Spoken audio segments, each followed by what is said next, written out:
Some call this location the most paranormal location on the planet. Others call this whole thing just a big hoax. But what is undeniably true, and frankly what makes this case so much more interesting, is that unlike the vast majority of paranormal stories and claims, this case was put to an enormous amount of scientific scrutiny. In fact, there was a decade-long study done on this case, where PhDs and scientists converged on this one location and basically around the clock studied, all these claims of the paranormal that was happening in the area. And after a decade of research, the findings are pretty mind-blowing. And the case that I'm referring to is none other than the very famous Skinwalker Ranch. So the too long didn't read version of this story is you have a family that purchases a ranch out in Utah, and as soon as they move in, they start noticing some pretty bizarre things around their property. Everything from, some of their livestock going missing or being harmed. They have strange sightings in the woods of creatures and lights in the sky. They eventually report it to the news, and that news story gets picked up by a couple of other outlets, and a billionaire who is obsessed with researching the paranormal sees this story. He buys the property and installs an entire team of scientists and researchers to basically try to figure out what was happening at this ranch. And they spend 10 years studying this ranch. The outcome is, turns out some strange things really were happening there. Before we get started, if this type of content appeals to you, the kind of strange, dark, mysterious content delivered in a story format, if that appeals to you, that's what my channel's all about. And I post 3 to 4 times a week. So if that appeals to you, please gently ransack the like button and then turn on all notifications so you can get all of my content every time I upload every week. All right, on with the story. In the northeastern corner of Utah lies a 500-acre plot of land, it's all desert, where a ranch sits, and that is Skinwalker Ranch. It was built in the late 1800s, early 1900s, and it was actually built on a piece of land that had apparently been cursed. Prior to its construction, the Navajo tribe had a feud with the Utes Native American tribe. The Utes were selling off other Native Americans that they would capture. They would sell them into slavery to the United States. And so the Navajo, who had previously lived in the area where this ranch actually was built, they were forced off their land as the Utes came in and were rounding them up and selling them into slavery. And before the Navajo left that area, they cursed the land with what's called the Skinwalker curse. The idea was they were going to torment the Utes tribe for the hardships they had inflicted on the Navajo. The Skinwalker curse, legend has it, is this curse where these witches descend on the area and take the form or wear the skin of various predatory animals in the area, namely large wolves and foxes. They inhabit those bodies and terrorize anybody in the cursed land. At some point, this ranch is actually built on the land that had apparently been cursed. It wasn't until many years later when owners of that ranch started seeing predatory animals doing some very strange things in and around their property that they did some research on the area, learned about this curse, and then before long, the nickname had stuck. In 1994, Terry and Gwen Sherman purchased Skinwalker Ranch. It had actually been abandoned by the previous owners for the last few years, so when they purchased it, they got it for way below market price. So they are just so excited to be moving in. They breed cattle, and so they had 500 acres to let their cattle free roam. It was like the dream purchase for this family. And so when they finally do move in, like the day they move in, they don't really care that the grass is overgrown. It looks like things are kind of in disrepair. And in fact, when they go into the homestead, like the actual house on the property, they were so excited about everything that they kind of overlooked some of the strange things that they immediately noticed about the property. They go inside and every window has a deadbolt on it. The inside and outside of every door in the house, not just the doors leading outside, doors leading between rooms had locks, the front and back side.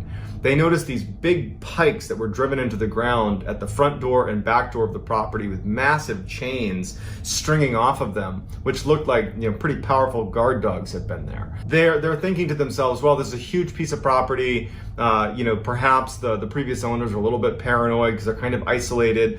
And so they didn't really raise a red flag when, to be honest, had I moved into a property where every single door and window had multiple locks on it, they had these big guard dogs, I'd probably ask a couple questions. But you know what? Terry and Gwen, they're just so excited about this purchase that, again, they kind of just overlook it. So on the day that they are moving in, Terry and Gwen have some family members over to help them offload trucks and move stuff into the homestead.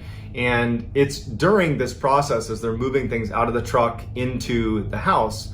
And again, you got to remember that the house is situated like right in the middle of the property, and you can see in every direction, basically unobstructed, because it's basically open desert, with the exception of a couple areas that are, basically forests. And as they're offloading some of the stuff into the house, Terry looks out at one of these tree lines and he notices this huge wolf, or what looks like a wolf, pretty well off in the distance, kind of meandering its way over towards them. But it's far enough off that this is not enough to be totally worried about it.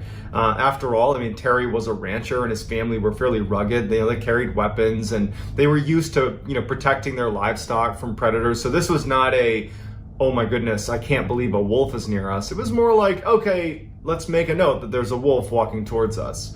And so Terry he tells his family, hey guys, just so you know, there's a wolf coming towards us right now.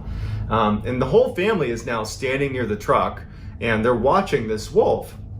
And Terry recalled, as he's staring out watching this wolf, it's kind of almost walking in like a snake, like a serpentine path towards them from hundreds of yards out. It's still quite a ways out. Terry notices that there was a fence that was out where this wolf is. And the fence was pretty big, and the spaces between posts were about 6 feet. When he had a good look at the wolf next to the fence, he could tell that the wolf was at least 6 feet long. And he was thinking, are my eyes playing a trick on me? Like, that's an enormous wolf. That's the biggest wolf I've ever seen. But the wolf wasn't acting angry or aggressive. It was just kind of skulking its way towards him, very nonchalant, broad daylight. And at some point, Terry and the family, they're standing behind the truck, and Terry said that they all had this feeling that the wolf was not going to harm them. And the wolf got about 100 yards away, and Terry and his family are transfixed. And he even said he didn't understand why they weren't scared or why they weren't, running away or shooting at it or something, but they didn't. All of them are just standing there watching this wolf that's massive. And the wolf is wagging its tail and acting like a domesticated dog. The wolf comes over and goes up near Terry's father, who was there helping unload some of the gear they had. And Terry's father just kind of reflexively reaches out to start petting this. He's petting like up at his head level, this massive wolf. And the wolf just acts like a domesticated dog and kind of rubs against his hand and then starts walking away from them, just wagging its tail and not doing anything, not causing them any harm, not snarling, not growling, nothing. But just as nonchalantly as it walked over to them, it walks over to where they had a pen with a couple of cows and calves inside of this pen. And one of the calves had its head through the post that was keeping them in this cage, just kind of watching this wolf. And the wolf notices it and in an instant jumps over to this calf and immediately has the whole head of the calf in its jaws, just trying to rip it out of the cage. But it can't get it to squeeze through the cage. And so all of a sudden, Terry and his family are broken out of this weird trance. And Terry starts firing shots at the wolf. It strikes the wolf and has no impact. They run over, they start hitting it with the back end of an axe. They're trying to get this thing off of the calf because their livestock, that was their livelihood. And these are rugged people, and so they're trying to fight to save their property, to save their cows. And the wolf is just totally unaffected. It's not trying to attack Terry or his son that are trying to get rid of it. The wolf is just trying to attack the cow, but it won't let go. And finally, it just kind of gives up on the calf, starts kind of retreating. Terry ends up getting his rifle, a high-powered rifle, and takes a shot at the wolf one more time. But again, it just has no impact on the wolf. And the wolf just, at some point, just as, bored, turns around and kind of trots off into the woods. After they kind of were brought out of that initial trance, that they remembered this horrible smell, that's like foul, almost chemical smell that just permeated the whole area after the wolf was there. Terry and his son, they decided to go track this wolf because now there's this massive predator that's gonna make owning cattle extremely difficult, and so they would have to go deal with this predator. And so instead of retreating into the house, they grab their weapons and they track the wolf that's now jogged off into the forest. And they make it to an area in the forest where the ground is very muddy and sodden. And Terry could easily make out these footprints that just suddenly stop. And they just couldn't make sense of it. And so they went back to the house and they told their family, like, we tracked it into the woods. There's no blood trail. There's nothing. It just walked in and vanished. So this is day one of being at this ranch, and they're all on edge now. The whole family is on edge. They really don't know what to make of that wolf. The sheer size of it, the fact that it was totally unaffected by being shot multiple times. There's real concern over their own livelihood because they keep cattle and they're only going to have more that are going to be out in these pens. And if there are wolves that are 3 times the size of a normal wolf that are walking around killing cattle, that's a big problem if you own cattle. And so they're on edge, and they're all in a way trying almost not to talk about how crazy and how bizarre that encounter with the wolf was. They're just like, they're treating it like it's just a normal predator problem. Like, man, we gotta get those wolves, we gotta protect our cattle. But in the back of everybody's minds, they're like, something very strange is happening here. Gwen, she was having some other very strange things that were happening to her that she was not tying to the wolf thing. She was just noticing a couple of distinct things that were happening to her that made her think that she actually had a very real medical problem, that she had true memory issues. Because 2 things happened. One, in that first week, she had gone to the grocery store, and when she came back, she put the groceries away, and then she left to go to the other room, and when she came back, all the groceries were now back in the bags. And so for 20 minutes, she's just sitting there dumbfounded with, did I put the groceries away? Same day, she goes to take a shower, and she hangs her towel in the bathroom like anyone would, and she takes a shower, and then when she gets out, the towel's missing. And she's like, she gets another towel and she towels off, and then she finds the towel hanging up in a closet on the other side of the house. And so between the groceries and the towel, she's like, is there something wrong with me? Am I having a stroke? Am I having a medical issue here that I'm literally losing my mind? And it wasn't until Terry actually had a similar experience that she started to wonder if this had to do with maybe that strangeness with the wolf, that maybe there's just something odd happening about this property. And it was Terry, in that first week, he had been digging holes for a new fence. And he had this big fence digging tool. It was about 70 pounds that he was using to dig the holes for the fence. And so he had taken a break after making a bunch of posts for this fence, he took a break, left his fence digging tool, at the last place he had dug a post, and he went in to grab a bite to eat, came back out, and his fence digger is missing. And initially he just goes into the house and he's like, hey, to his wife, to his kids, did you guys move my fence digger? Do you know what happened to it? Where is it? It's not out there. And they're like, no, we've been in the house the whole time. I have no idea. And so they couldn't find it. And a week goes by, and he's out patrolling his property looking for wolves. And in the tree, well away from where he had been digging the post before, in the tree, his fence digging tool that's 70 pounds is 70 feet in the air, strung up in this tree. So Terry comes back to the house and he tells his family about the fence digging tool being in the tree. And that's when Gwen tells Terry about her experiences with the groceries going back in the bag and a towel being moved around the house. And everybody in the family starts to really start being scared. We can't explain what's happening on this property, and we're very isolated.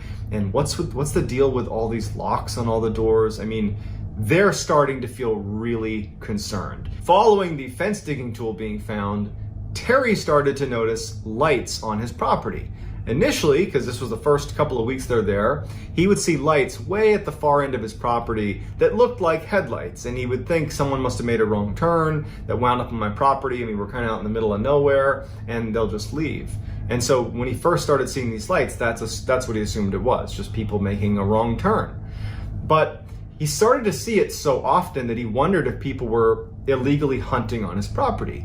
And so one night he sees these lights on his property and he goes out to investigate. In fact, he's angry. He's had all these strange things happen. His family's on edge. and now he's mad and he's going to take it out on this person who's illegally hunting on his property. And he starts charging out to these lights, and he starts getting closer and closer, and he starts to realize it's not making any sound. If this was like a truck, it's not making any sound. And we're in an area where I could totally hear that if it was a vehicle, and he can't hear anything. And as he gets closer and closer, the lights start retreating from him without making a sound, and then float up into the sky and disappear. And Terry's like, what is going on here? The winter rolls around, and it's a particularly brutal winter. And one night he couldn't account for one of his cows, and so he's out looking for this one stray cow, and he searches his whole property, and there's only one area that he hasn't searched, and it's that forest where that giant wolf had disappeared after marching in there, and they tracked it in there. And so he goes in there, and as soon as he gets to the tree line, he notices there's a bunch of footprints from what looks like a cow. And he's relieved because it's probably his. He follows it into the woods, and much like the wolf that had just disappeared in that muddy, sodden area in the forest, in the same spot, the footprints that appeared to be this cow had also just, disappeared. And then over the course of the remainder of the winter, that would happen 4 more times. The animals would run away and just disappear without a trace. By the end of the winter, after all these animals have just mysteriously disappeared, Terry and his family, but Terry in particular, has really gone into full paranoia mode. He, at night, would just stalk his own property, hiding behind bushes with his weapon, and hope to see what was taking his cattle. And so one night, as he's doing another fruitless search around his property, he catches out of his periphery what looks like a kind of mass of something moving around in the trees near his property. And at this point, he was kind of obscured by some shrubs and some plants. And so he kind of crouched down and looked out at the tree line. And he sees in the tree line this strange shape kind of moving about inside of the trees. And he would describe the mass as looking almost like a stealth fighter jet, but really small. And it was making no sound, and it was hovering about 20 feet off the ground. And he's crouched down, not making a sound, watching it. And it's just kind of moving around the tree line, and it has these lights that looks to be kind of scanning the ground. And it's just kind of moving around, it's shining these lights, these multicolored lights in the ground, and Terry moves a tiny bit to get a better angle on this thing. And he makes the tiniest of noises against the brush, just like a tiny little barely audible sound. And this mass that's pretty far away, the lights immediately turn off, and it angles itself so it's facing directly at Terry. And Terry can feel it right away that it's heard this tiny little sound he's made, and now it's staring directly at Terry. And Terry's terrified, and he's looking at this thing, wondering oh my God, is it gonna come take me? What is this? Is this the thing that's been taking my livestock? And he's terrified, and he's staring at it, and it just flies away. By the spring of 1995, things have gotten really, really bad for Terry and his family. Now, not only are they losing livestock inexplicably, but they're showing up. The actual cows themselves are showing up back on their property, hours or days later, just kind of in random locations on the property, and they look like they've had surgery done, precision cuts, and pieces of them are missing. And in addition, some very strange things are happening at the house. At night, they would see these entities walking around their property, these humanoid, they described them as having no expression, just walking around their property.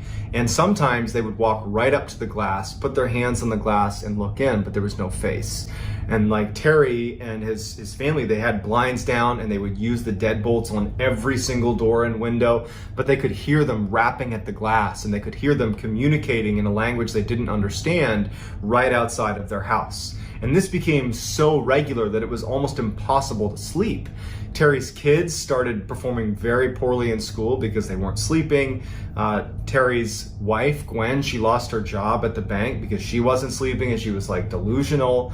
They were all just at an absolute breaking point. Terry is now feeling totally disheartened. One night he's sitting on his porch with his rifle, and he notices out on the horizon a new phenomenon. He was used to seeing the lights on his property that would be off in the distance that would disappear, and he had previously seen that kind of fighter jet thing that was scanning the area.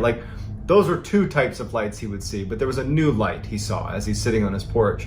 It was almost like this orangey orb that appeared off in the distance. Since he had his rifle with a high-powered scope on it, he just lifts up his rifle and he looks through his high-powered scope and he zooms in all the way, and he can see that this orb, he describes it as a portal. That as he's looking at it, it has almost like an oval shape to it, and even though it was nighttime, in the middle of the orange orb is this blue sky. It's as if he's looking through a portal into another world where it's broad daylight and there's a sky.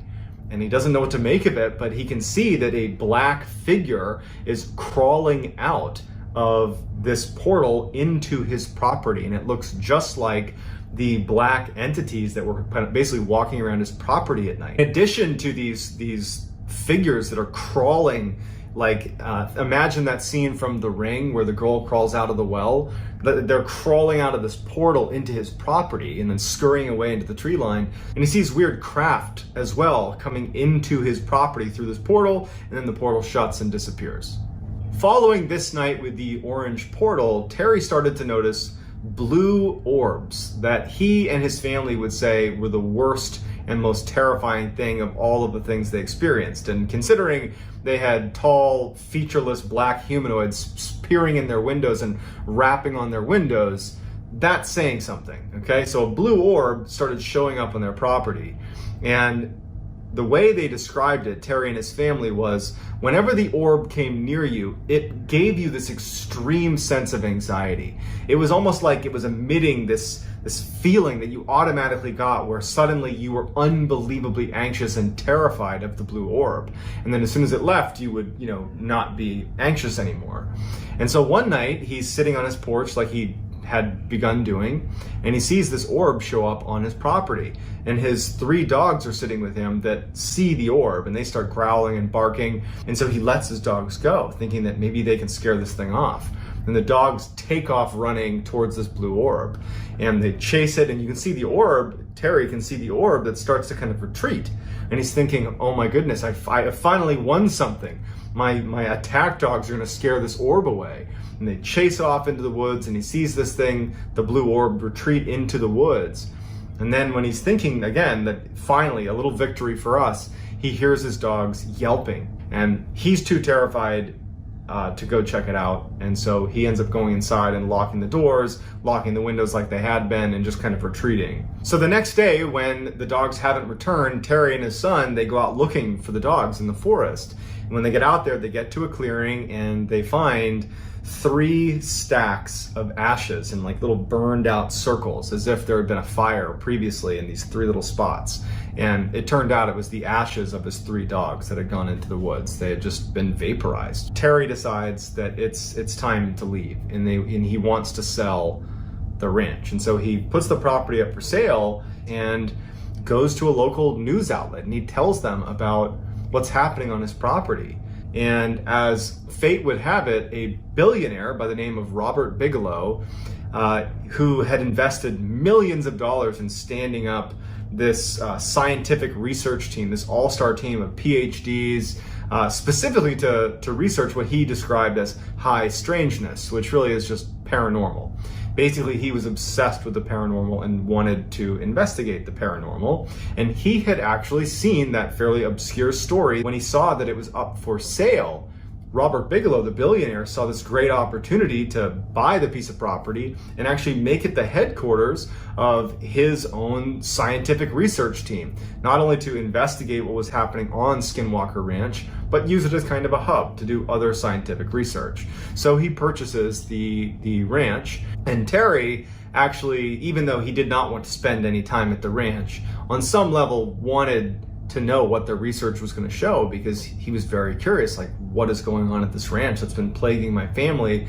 So he offers to stay on as kind of like the ranch manager, because Robert Bigelow and his team are a bunch of scientists and business people. They don't have any experience on the ranch, and so they're happy to keep him. So Terry is still connected to the ranch, but at this point he's sold it to Robert Bigelow. So Robert Bigelow's scientific team was called the National Institute for Discovery Science, or NIDS, N-I-D-S, NIDS for short. And Bigelow had actually built the team before purchasing Skinwalker Ranch, and what he went out and did is he recruited some of the most incredible scientists and PhDs he could possibly recruit, but he didn't want people that were interested in the paranormal.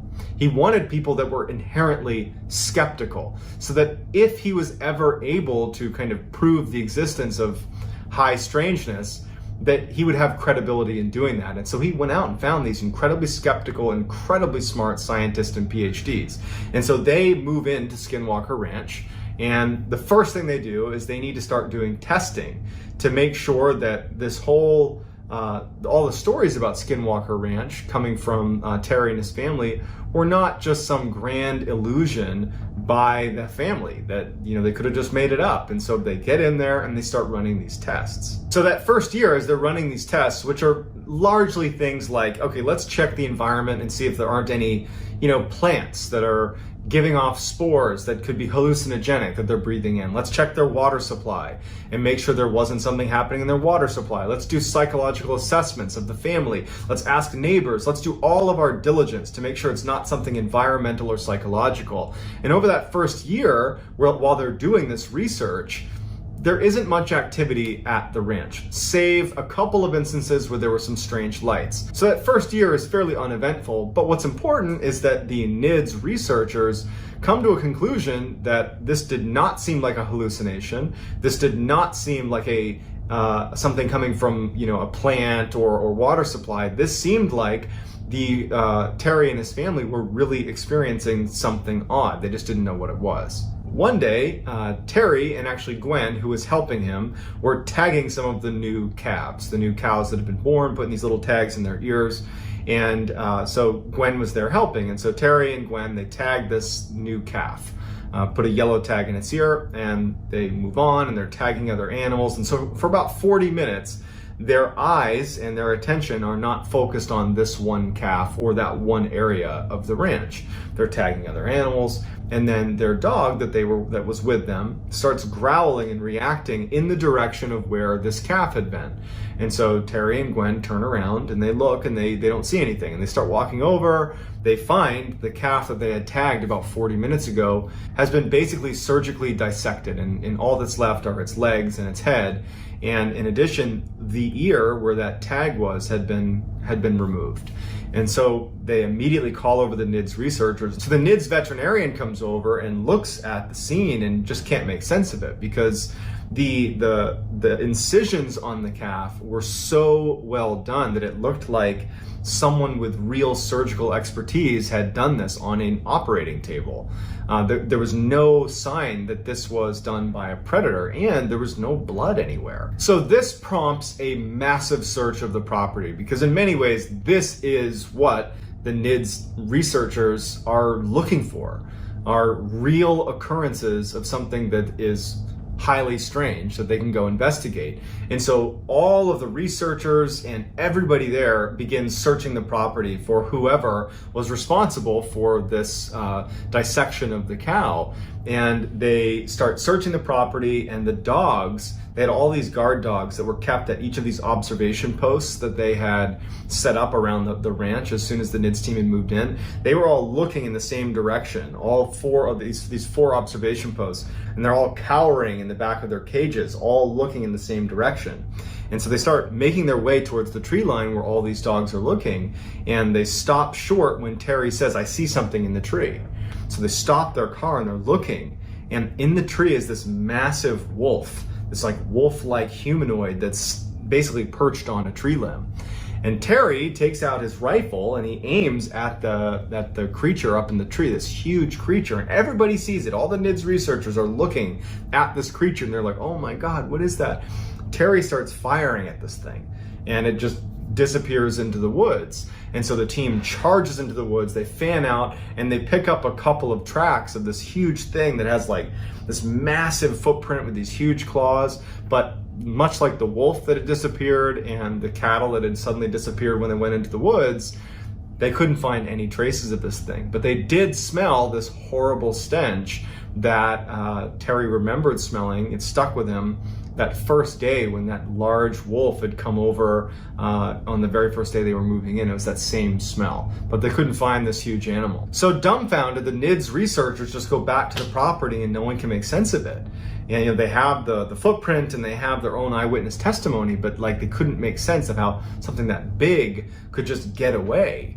And so over the following month, they're like searching the property and they're looking for any more signs of this huge creature or anything. The only thing they noticed is that the guard dogs consistently stayed in their kennels and did not want to come out. They were acting like they were kind of being hunted, and they were they were cowering quite a bit, and they were scared to go out in the open, but they couldn't find anything. So it was around this time that Terry and Gwen are kind of back to doing work around the ranch, and one day they're driving off to one section of the ranch and they pass by the corral where 4 of their prized bulls were. These are very expensive animals that are all in this enclosure, and so they drive past and they take a mental note that they're seeing these bulls in this enclosure, and they drive off to the other side of the ranch where they're doing some work, tagging animals and building fences, whatever it is they were doing. But when they come back and they round a corner where they're first able to see that corral of bulls again, they are like, where are they? Because the bulls were not in their enclosure and they weren't anywhere. And so they're panicked because these are very expensive animals, and they run over, and Terry sees that the gates to the corral are still locked, but there's no bulls in there. There's no sign of a struggle or anything. And it just so happens that right next to the corral was this fairly small trailer that hadn't been used in years. In fact, it was literally wired shut. It was just sitting there. And Terry, just for whatever reason, runs over and looks in one of the windows. And inside of this tiny enclosure are these 4 bulls, completely calm, all crammed into this tiny trailer. They could barely fit. They're not fighting with each other or anything. They're just calmly sitting there as if they're in some kind of a trance. And Terry yells to Gwen, like, hey, they're over here. They're right here. And it like startles the bulls out of their trance. They start panicking and kicking, and they end up getting them out of this enclosure, and it takes them hours to finally round them up and get them back in the corral. But they're unharmed. But it is almost impossible to get even one bull into that small of an enclosure. It would take hours to maybe be successful at doing that. To get 4 bulls into that enclosure was pretty much impossible. And to do it when they basically were calm after they were in there is also somewhat impossible. And it was important to note that Terry saw when he looked in the window that the only entrance to that trailer was wired shut still. It had not been undone. In fact, the cobwebs at the corner where the opening basically formed with the sides of the trailer, they were still intact, like it had not opened. And it made no sense how those bulls got in there. And so the NIDS researchers come over and they can't make sense of it either. Upon further investigation, the NIDS researchers found that the bars of the corral that held the bulls, a section of it had been highly magnetized. And so while they're doing this research, trying to figure out if magnetic fields has anything to do with the strange occurrences at the ranch, 2 of the NIDS researchers were on the outskirts of the property using their compass to look for magnetic fields, and they started smelling. They both reported smelling that horrible metallic, like rotting smell that other people had reported smelling anytime they saw that large wolf creature. And when they started smelling it, their compass started to flitter and then pointed away from north towards wherever the smell was. And they remember thinking that they felt like they were being watched. And it went on for a few moments, and their compass didn't waver. It was aimed in the direction of the smell, and they're both on opposite sides, pointing in the same direction. And then at some point, the smell stops, and they stop feeling anxious, and the north arrows go back to the way they should have been. And then one of the most terrifying of all of the paranormal occurrences that happened at Skinwalker Ranch happened at the very end of 1997. 2 NIDS researchers were up on a ridgeline overlooking the homestead. Every night it became commonplace to basically position NIDS researchers all over the property to basically be on the lookout for weird things that are happening. And these 2 researchers are up on this ridge, kind of obscured and hidden, and they see this orange orb take shape right near the homestead. And one of them had infrared goggles, and so he looks down at the orb, and he can clearly make out that it's this oval-shaped opening that sounded an awful lot like what Terry had seen on his porch when he saw that humanoid creature crawling out of the portal into his property. Well, these two researchers are looking at this portal, and they see the same thing. They see this black human-like creature crawling out of this orange portal onto the ground, and then it starts running up the hill towards them.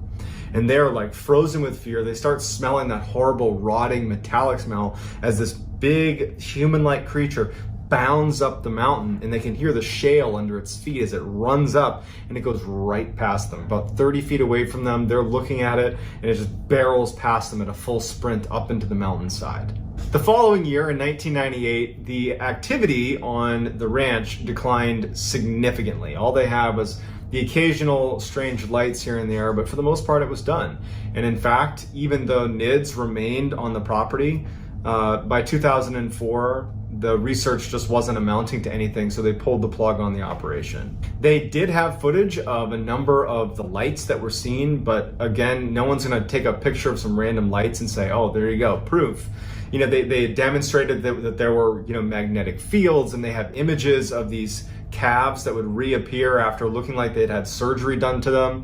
They had hundreds of eyewitness reports. You know, they have all this information, but none of it was really definitive proof, which was very frustrating to Robert Bigelow, to Terry and his family. And the way they described it is they felt like they were dealing with an entity or a group of entities that were just consistently one step ahead of them, that they could catch glimpses of what they were doing, but it was never enough to really understand what was happening. They never felt like they were in control. It was always clear that this entity or these entities were in control of the situation, and they never were in a good position to really record hard data or get good footage. Not to mention, this is 1998, this is the late 90s. No one just had like, you know, an iPhone they can pull out and snap pictures. You had like real cameras.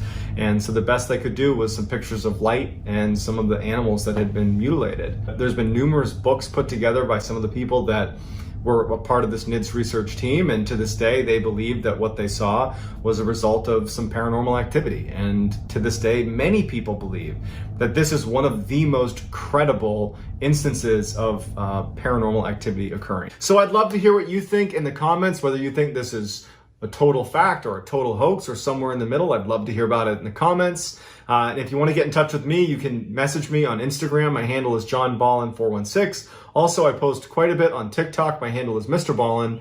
And that's going to do it, guys. I hope you got something out of this. And until next time, that's going to do it. See ya. This episode is called Culture Clash. On Sunday, September 9th, 1984, Dave and Sandy Lutkins sat down for lunch with some friends at a pizza place in the small, tight-knit community of The Dalles, Oregon. Dave looked around at the bustling restaurant, and then he looked over at his wife and smiled. They owned the place. It was a franchise of the Shakey's Pizza Parlor chain, and he and his wife were clearly thrilled to see so many people stopping by to eat after Sunday church services. Business was actually going so well that Dave and Sandy were thinking about opening up another location in nearby Hood River. But it was Dave's day off today, and he didn't want to think about work. Between raising kids and running the restaurant, he didn't get much time to just hang out and catch up with friends. And so Dave turned back to the two friends at the table with he and his wife, and they were a married couple named Dan and Kay, and Dave asked them, how are things going? Now, Dave knew that Dan was very active in local politics, and therefore kind of knew all the latest town gossip. And so really that's what Dave was asking Dan, like, hey, what's going on in town? What have you heard? And so after asking this question, Dave began to eat his macaroni salad as Dan very enthusiastically began to fill them in on what was happening behind the scenes in the Dalles. There was a debate about tearing down an old school that they had attended as kids, and there were also some plans to renovate a nearby park, but the big news was local officials were still clashing with a religious commune that had recently bought a ranch on the outskirts of town. And the people in this town were complaining that some of these commune members dressed very funny and they smelled weird, like they could be homeless or something. And worse yet, according to the townspeople, this commune had apparently bussed in actual homeless people from around the country and then registered them to vote. And so as Dan was talking about this, he couldn't help himself and just shook his head and said, What would happen if these weirdos from the commune took over? As Dave listened, he thought about his own experience with this commune. He actually didn't have any complaints about them. In fact, sometimes a few of them would venture into town and come to Shakey's to eat, which was great for Dave and Sandy, and they never caused any problems, and they always paid for their food, so really Dave had no complaints. And so Dan continued chatting for a bit longer about the commune and about some other topics around town, and then eventually they all finished eating their lunch, and they stood up and said their goodbyes and went their separate ways.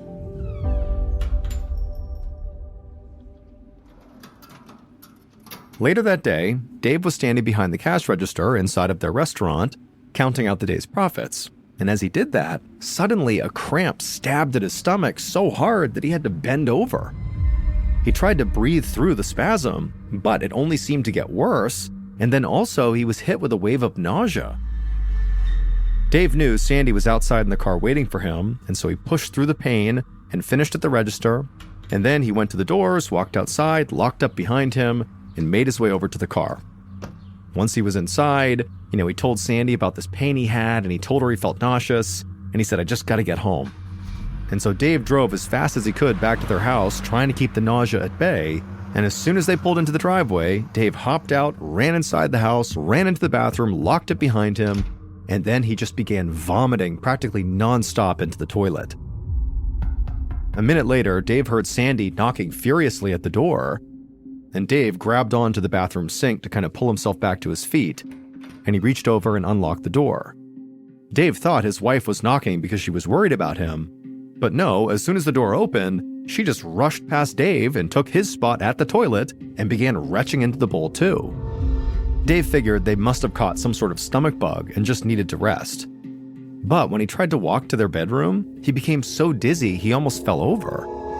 So he just sat on the ground waiting for his wife to finish in the bathroom.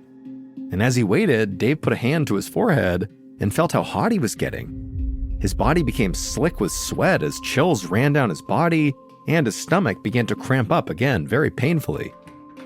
And then when Sandy finally emerged, Dave felt nauseous again, and so he rushed back inside and began vomiting. And then every time he was done vomiting, he would have these horrible bouts of diarrhea. And so when Dave came out of the bathroom the second time, he found Sandy lying on the bed. She was pale and there was sweat running down her face, and she started saying something to him, but when she spoke, her words were slurred and unsteady. At this point, Dave was really beginning to worry. It seemed like they both might not just have a stomach bug, that this might be something kind of serious and they might need medical attention. But at the same time, Dave wasn't sure he could even drive them to the hospital with how he was feeling. And so Dave just climbed onto the bed next to his wife, and the two of them just laid there for several hours, hoping that whatever was going on with them might begin to taper off. But after several hours, Dave was still feeling incredibly weak and horrible. And so at this point, Dave decided they couldn't wait any longer to get help. He knew that he and Sandy were now so dehydrated that he was worried they could pass out or something. So Dave got out of the bed and stumbled to the kitchen and called a taxi. 10 minutes later, he and Sandy were in that taxi on the way to the emergency room.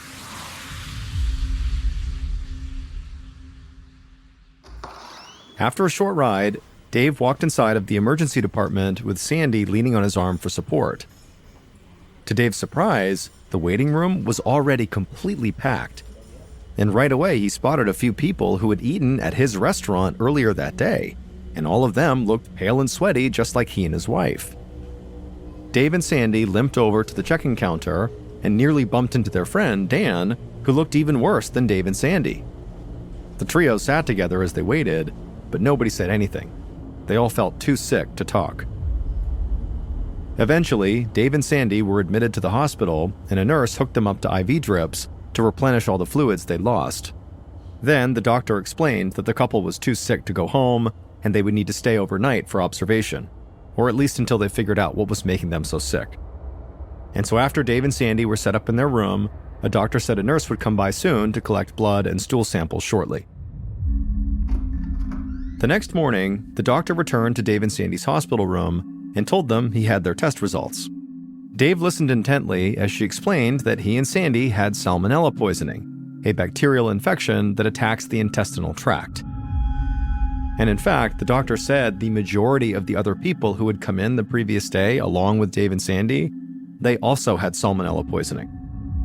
Now, the doctor said they didn't know where the salmonella had come from, but immediately Dave had a bad feeling. He didn't dare say it out loud, not even to Sandy, but secretly, he worried the salmonella poisoning had come from their restaurant. Dave grappled with that horrible thought as he and Sandy were discharged and began to make their way back through the hospital towards the exit. And as they got near the exit, they saw there was still a crowd of patients waiting to be seen, which actually made the waiting room seem even busier than it had been the night before. Dave guided Sandy to the door, feeling very grateful to be getting out of the hospital, but also feeling very guilty that his restaurant might very well be to blame for this outbreak. Later that day, Oregon State epidemiologist Dr. Lawrence Foster picked up the ringing phone on his desk. An epidemiologist is someone who investigates patterns and causes of disease and injury. Dr. Foster was a quiet man with a gentle demeanor who operated extremely well under pressure, responding to emergencies with science and logic. He actually loved the intense work of being an epidemiologist and listened closely as an official on the phone outlined a new breaking case. In the past 24 hours, nearly 20 patients had arrived all at once at a small hospital near the Dalles, Oregon. All of them had been diagnosed with salmonella poisoning, and almost all of them had eaten at a local pizza place right before getting salmonella poisoning. Dr. Foster thanked the official for calling with the update and said he would get right on it. After hanging up the phone, Dr. Foster did not think this was some crazy crisis. Instead, he thought this was a pretty straightforward case of food poisoning, and so now his job was to locate the source of the salmonella bacteria and eliminate it. So he grabbed his car keys and headed for the door. He knew where to start looking.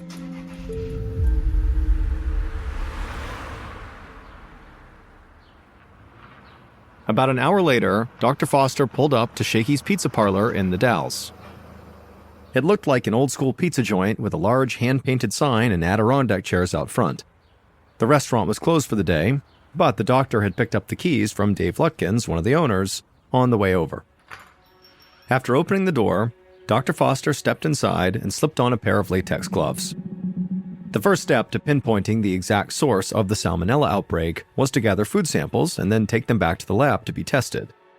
And so that's what Dr. Foster was here to do, get those samples. And then while the food testing was underway, members of Dr. Foster's team would interview the restaurant's employees, while others would talk to the patients at the hospital who had fallen ill. And so Dr. Foster began walking around the empty restaurant, stopping periodically to look closer at table surfaces and kitchen equipment and whatever else he could see. And then eventually he walked over to the large walk-in refrigerator. And when he poked his head inside, he saw there were rows of plastic containers holding the restaurant's salad bar offerings. Fresh veggies, several kinds of lettuce, garnishes, and dressings. And right away, Dr. Foster felt like this very likely could be where the salmonella came from. He knew from experience that the raw ingredients on an open-air salad bar were a very common source of food poisoning. And so Dr. Foster worked his way through the walk-in fridge, carefully plucking out samples of each food item using sanitized tweezers and placing them all in the small plastic containers that he'd brought along. By the time he left the restaurant, Dr. Foster was certain the samples he had taken would crack the case in no time. Later that week, Dave Lutkins sat in a corner booth at Shakey's, dejectedly staring out the window. He and Sandy had been sick for days, but he was feeling better and the delirium had finally gone away. However, coming back to his senses was no picnic. Even though he had deep cleaned and reopened his restaurant and had shut down his salad bar just in case, word was all over the news that their restaurant, Shakey's, had very likely caused the big salmonella outbreak. And so as a result, Dave and his wife had not seen a single customer all day, or all week for that matter. Dave let out a sigh as he thought about all the money they were losing, but even worse than that, 13 of his employees were still sick, and dozens of his regular customers had fallen ill and were still dealing with symptoms. Suddenly, the ring of a telephone pulled Dave away from his negative, spiraling thoughts, and so he rushed to the counter, hopeful whoever was calling was a customer maybe looking to place a takeout order. And so he brought the receiver to his ear and the second it was against his ear, he quickly had to pull it away. Because on the other line was a man who'd gotten sick after eating at Shakey's, and he was screaming at Dave through the phone, threatening to sue him. And so Dave just sat there listening as this guy accused him of feeding his customers dirty produce. Dave had gotten dozens of calls just like that one, and he was starting to worry that they would never end. Once the yelling man had said his piece and hung up, Dave walked back to the booth, shoulders slumped. Then he turned back to the window and went back to scanning the streets for customers he knew would never come.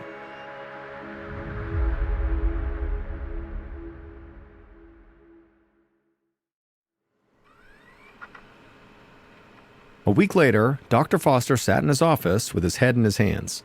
He'd been so sure that this outbreak of food poisoning was due to contaminated ingredients at Shakey's Pizza that he really hadn't even considered if that wasn't it. It just seemed so likely. But now he knew he was incorrect. That had not been the source. Because he'd just gotten word that there were an additional 20 cases of salmonella poisoning from people who ate at 2 other restaurants in town. So Shakey's could not be the only source of the bacteria that was making these people sick.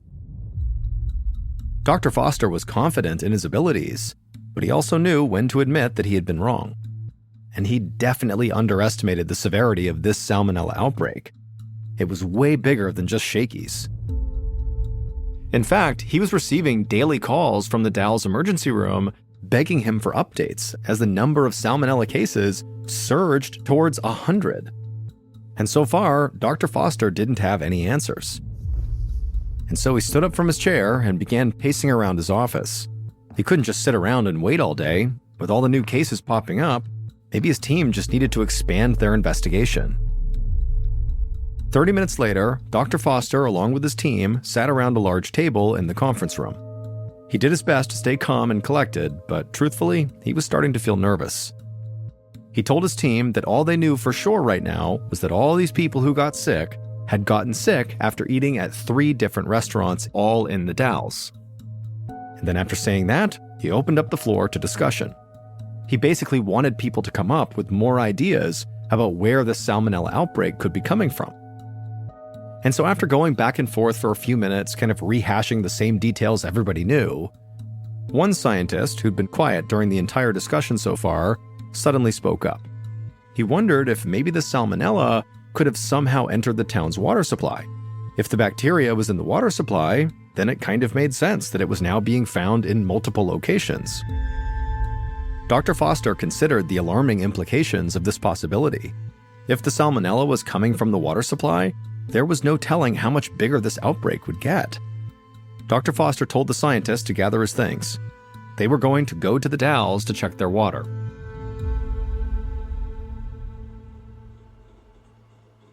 The next day, Dr. Michael Skeels leaned over a lab bench in his laboratory at the Oregon State Public Health Lab near Portland.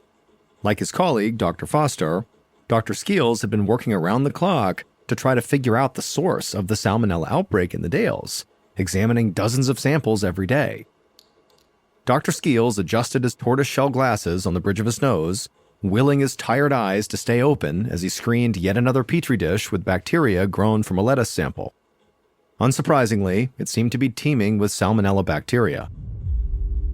But there was something odd about all the bacteria they kept finding. There were 2,500 different strains of salmonella that Dr. Skeels knew of, but they kept finding the exact same very rare strain over and over again.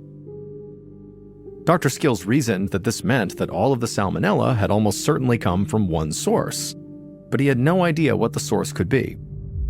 Dr. Skeels knew one thing for sure, though. It was not the water supply. His staff had tested the public water samples Dr. Foster's team had collected, and they had found no bacteria in the water. It was totally clean. So the investigation was sort of back to square one. Dr. Skeels sighed as he lifted his head from the lab bench and looked around the room at his exhausted colleagues hunched over their work. He desperately needed more coffee, or even better, a nap. But that wasn't going to happen anytime soon. Because not only was their investigation stalled, the public health crisis in the Dalles was only getting worse. Over the past few days, the number of restaurants involved in salmonella poisonings had increased. Salmonella had now been found in 10 restaurants. And so now a second wave of infections was engulfing the town, and this time it was much bigger than the first. Dozens more people were sick, and more people were arriving at the hospital every hour. The scale of this second outbreak was overwhelming the town. Emergency rooms were struggling to manage the new patients, and all of the hospital beds were full, and patients were sleeping in the hallways. And so, of course, the people who were getting sick were lashing out at the only people they could, the doctors and nurses, who were doing their best, but they were having a really hard time keeping up. It was just complete chaos. Dr. Skeels was struggling to keep up too. He was doing his best to manage all of the lab testing while also trying to figure out why this new outbreak was happening. It seemed like the salmonella was showing up everywhere and yet still coming from nowhere. The bacteria kept being found where they expected it to be, mostly in salad bar vegetables like lettuce and cucumbers, but also they found it in items that are rarely contaminated with salmonella, such as salad dressings and coffee creamers. And they still had no idea how so many different foods could be contaminated. It wasn't the water supply, so where was this bacteria coming from? Dr. Skeels waved his tired staff over to him in the middle of the lab. And as they walked over, he took in their bloodshot eyes and their stained lab coats, and he knew he looked just as bad as they did. Dr. Skeels took his glasses off and rubbed his eyes. He told the group that the outbreak was getting way too big for this small staff. If they were going to find the source of this mass poisoning and prevent new cases, they needed help. It was now time for the federal government to step in, which meant they needed to contact the Centers for Disease Control, or CDC for short. His very tired team nodded in agreement, and so Dr. Skeels turned and headed to his office to make the call. A few days later, Dr. Skeels could barely contain his shock as he combed through the CDC's research. The CDC had put its enormous resources to good use, interviewing hundreds of patients as well as their families and friends. They spoke to 325 food handlers who had all worked at the 10 restaurants. They measured salad bar temperatures and investigated food handling practices. They even visited a few farms to inspect the milk and vegetables that these restaurants had used. And they discovered that people who had food that was delivered from these 10 restaurants did not get sick, but the people who actually physically ate inside of those 10 restaurants did get sick. They also discovered that while the blue cheese salad dressing at one of these salad bars was teeming with salmonella, well, the powdered mix that makes that salad dressing contained no salmonella. To Dr. Skeels, these were very revealing discoveries, because it meant that the food in these 10 restaurants was safe when it left the kitchen, like for a takeout order, but then somehow, once it was in the dining areas inside of these restaurants, it became contaminated. But it was hard for Dr. Skeels to even come up with an idea of how that could happen.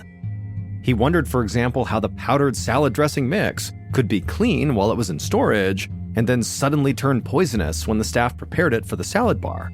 It just didn't make sense. But then Dr. Skeels had an alarming thought.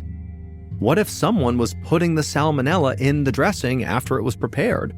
Or putting the salmonella in the food once it was inside of the dining hall? I mean, if this was done by a person, then it all made sense. Dr. Skeels realized that he was imagining a possibility that seemed too far-fetched to be true. Did someone purposely grow toxic bacteria and then for some reason choose to release it into the community? The name for that was bioterrorism, but the question was, if it really was bioterrorism, which again was very far-fetched, who would want to do that?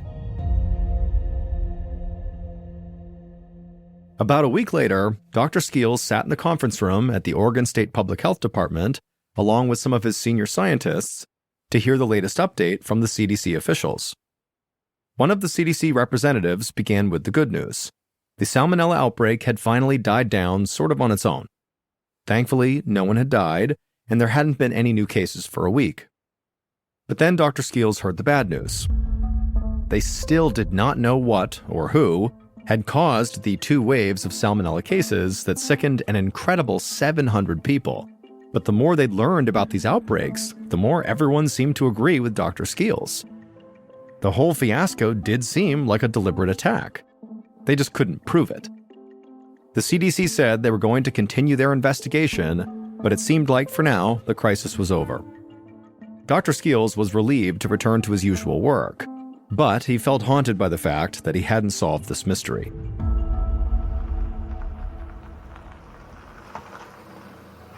A year later, on October 2nd, 1985, Dr. Skeels pulled his car to the side of a country road outside of the Dalles. His team was already there waiting for him. As he approached the group, Dr. Skeels felt the nerves and anticipation bubbling up all around him. But public health officials were not the only ones on the side of this lonely road. They were surrounded by federal agents carrying semi-automatic weapons and wearing bulletproof vests. This was a raid by federal agents, and Dr. Skeels felt very out of place. Now, this job, being a part of this raid, could not be more different than Dr. Skeels' usual stream of research and meetings, but he reminded himself that they needed him. If this raid was going to be a success, he needed to stay calm and focused and do his job. And so the leadership in charge of the raid finished running through the plan a few more times, and then everybody returned to their respective vehicles.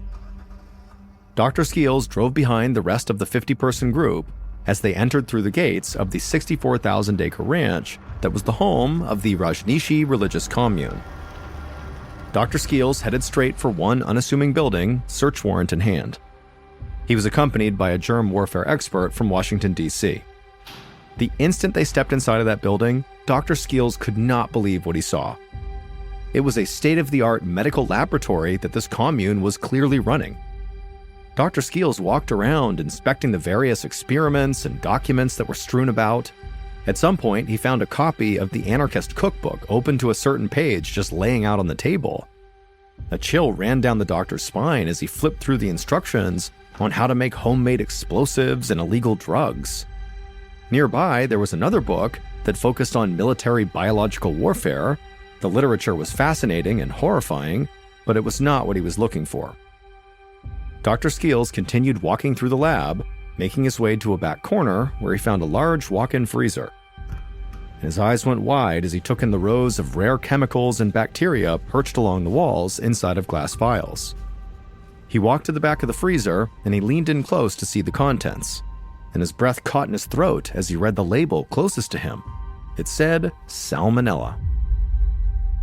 Dr. Skeels carefully removed the glass vials and placed them in his bag for evidence. The answer to the poisoning of an entire town was right in front of him. Lab tests would prove that the salmonella samples Dr. Skeels collected inside of that lab were an exact match for the strain that was found in the Dalles a year earlier. The Rajneeshis had deliberately planted the salmonella at Shakey's Pizza Parlor and other restaurants in town, hoping to sicken as many people as possible. The Rajneeshis preached that they were leading the way to a new era of free love at their commune. However, they kept on getting into fights with the Wasco County Commission that regulated what they could and could not do at their commune. So the Rajneeshis had decided to just go ahead and take over the commission by installing their own candidates. The Rajneeshi leaders reasoned that if most local residents were too sick to vote, then their candidates could easily win. They used the months before the November vote for a bizarre kind of dress rehearsal. Initially, commune members had put salmonella in spray bottles and doused doors and other public places in the Dalles, but no one had gotten sick. So, in early September, they tried spraying salad bars in 10 local restaurants. For good measure, they also sprayed other items like the salad dressings and coffee creamers. And this attack did exactly what the commune leaders hoped for. Hundreds of people got sick. But amazingly, this was really only the start of the Rajneeshis' plot to win this election. They were going to poison people's food with salmonella, but also they did intend to poison the Dalles water supply with salmonella, and one of their members did get access to the water supply, but for some unknown reason, the plan failed, and so no one got sick from the water, and therefore not enough people got sick, and so enough people turned out to vote, and so the cult's candidates lost the election, despite having bussed in all those extra homeless people to vote for them. It just wasn't enough. And so after this raid, the Rajneeshis' leader, Bhagwan Sri Rajneesh, and his deputy, Ma Anand Sheela, were both arrested. There was not enough evidence to prove Bhagwan was behind the attack. Instead, it seemed like Sheela had sort of acted on her own. And so she was tried and found guilty for the salmonella attack, and eventually served 29 months in prison before being deported to West Germany. As for the commune compound, it was shut down and the land was sold. Despite being vindicated, Dave and Sandy Lutkin's business, the pizza parlor, never recovered, and so they had to close it down. However, out of this, they were able to start a catering business instead, where they had much more control over who had access to their food. To this day, the Rajneeshi salad bar poisoning remains the single largest bioterrorism attack in United States history.